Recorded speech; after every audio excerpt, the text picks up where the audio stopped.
हरियाणा की खट्टर सरकार ने योगी नरेंद्र मोदी के इशारे पर इसे रिहा कर दिया है ताकि यह मतदाताओं को प्रभावित कर सके। जगत गुरु शंकराचार्य के ऐलान के बाद यदि ये सब अयोध्या पहुंच पाते तो भारतीय जनता पार्टी की जिसकी 2019 में वापसी हुई उसका तो शून्य पर जाने वाला था मामला।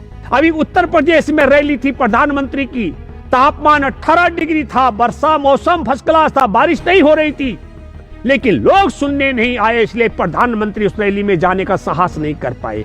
ढोल की पोल खुल चुकी है। और दूसरी बात मैं कहना चाहता हूं कि सच में अगर केंद्रीय चुनाव आयोग क्यों केचुए की तरह केचुए की हैसियत में पहुंच चुका है तो बिल्कुल तरले चाट करके ऐसे लोगों की फरलो भी होने दो। जो इशारा नरेंद्र मोदी करे उसका पालन करते रहो। दोस्तों नमस्कार, मैं हूं भूपेंद्र रावत और आप सब लोग भली भांति जानते हैं कि चुनाव के वक्त तमाम तरह के अपराधियों को उठा करके जेल में बंद कर दिया जाता है। लेकिन अब देश की व्यवस्था बदल गई है। 2 महिलाओं के यौन शोषण के मामले में 20 साल की सजा काट रहे, एक पत्रकार की हत्या में आजीवन कारावास की सजा भुगत रहे, अपने ही डेरा के प्रबंधक की हत्या के मामले में आजीवन कारावास की सजा भुगत रहे, अपने ही डेरा के एक साधु की गुमशुदगी की मामले की जांच उसमें आरोपी बने हुए और 400 से ज्यादा लोगों को नपुंसक बना चुका अपराधी चुनाव के समय, जिस समय उत्तर प्रदेश, पंजाब, उत्तराखंड, मणिपुर, गोवा में चुनाव हो रहे हैं, उससे 21 दिन की फरलो पर मोदी सरकार और खट्टर सरकार रिहा कर रही है। और ये कौन है? ये दुर्दांत आरोपी, या अपराधी, यौन शोषण का अपराधी, हत्याओं का अपराधी। इसका नाम है राम रहीम, संत राम रहीम। और संत राम रहीम ने 19 अक्टूबर 2002 को गोली मरवाई थी पत्रकार रामचंद्र छत्रपति को। जिस वक्त चुनाव हो रहे हैं, विशेष तौर पर पंजाब में एक बड़े हिस्से पर यह आजीवन कारावास 2 हत्याओं के मामले में और यौन शोषण के मामले में 20 साल की सजा भुगतने वाला और 400 से ज्यादा लोगों को नपुंसक बनाने वाला, ऐसे समय पर 21 दिन के फरलो पर हरियाणा की खट्टर सरकार ने योगी नरेंद्र मोदी के इशारे पर इसे रिहा कर दिया है ताकि यह मतदाताओं को प्रभावित कर सके। और ठीक मैं आपको बताना चाहता हूं, जिस प्रकार पंजाब के चुनाव जीतने के लिए आजीवन कारावास हत्याओं के मामले में और 20 साल के यौन शोषण के मामले में सजा भुगत रहे राम रहीम को रिहा किया गया, यह ठीक मैं याद दिलाना चाहता हूं आपको 2019 का वो जिक्र जब इलाहाबाद के कुंभ से द्वारिका शारदा पीठ के जगत गुरु शंकराचार्य ने ऐलान किया था। शंकराचार्य स्वरूपानंद ने क्या कहा था कि 10 फरवरी से ही साधु संत अयोध्या कूच करेंगे और 21 फरवरी को राम मंदिर के शिलान्यास किया जाएगा। ठीक मैं याद दिलाना चाहता हूं, जगत गुरु शंकराचार्य के ऐलान के बाद यदि ये सब अयोध्या पहुंच पाते तो भारतीय जनता पार्टी की जिसकी 2019 में वापसी हुई उसका तो शून्य पर जाने वाला था मामला। इसीलिए 13 फरवरी को खुफिया एजेंसी की रिपोर्ट को खारिज करवा करके 40 जवानों की हत्या करवाई गई। और मैं फिर कहना चाहता हूं, यह योजनाबद्ध तरीके से खुफिया एजेंसी की रिपोर्ट को खारिज करवाना, आला अधिकारियों के द्वारा जहाज की मांग की गई उसे खारिज कर देना और उसी दिन पहली बार देश के प्रधानमंत्री बनने के बाद नरेंद्र मोदी का वनवास जाना, यह सब का सब एक पटकथा के रूप में तैयार किया गया था ताकि किसी भी कीमत पर जगत गुरु शंकराचार्य के ऐलान के बाद अयोध्या कूच को रोका जा सके, एक, और दूसरा 2019 के चुनाव जीतने के लिए रास्ता बनाया जा सके। ठीक उसी तरीके से फरलों पर जबकि सारे अपराधियों को जेल में डाला जाता है, तब मैं चुनाव आयोग से अपील करता हूं, और सच में मैं कहता हूं चुनाव आयोग को तो अब केचुआ बोलने लग गए हैं हमारे जैसे लोग।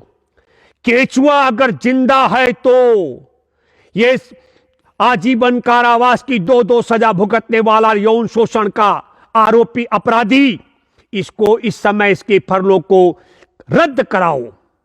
और ऐसा भी इसलिए भी कि 2020 में सितंबर का मैं जिक्र कर रहा हूं, केंद्र सरकार ने कुछ दिशा निर्देश तब्दील किए थे, जिन पर यौन शोषण का, हत्या का, अपहरण का, हिंसा का मामला चल रहा हो, ऐसे आरोपियों को फरलो नहीं दी जानी चाहिए। 25 अगस्त 2017 को जिस दिन सीबीआई की विशेष अदालत ने संत राम रहीम को आज 20 साल की सजा सुनवाई थी यौन शोषण के मामले में, तब संत राम रहीम के गुर्गों ने हरियाणा, पंजाब और दिल्ली एनसीआर में किस प्रकार का तांडव मचाया था ये दुनिया जानती है।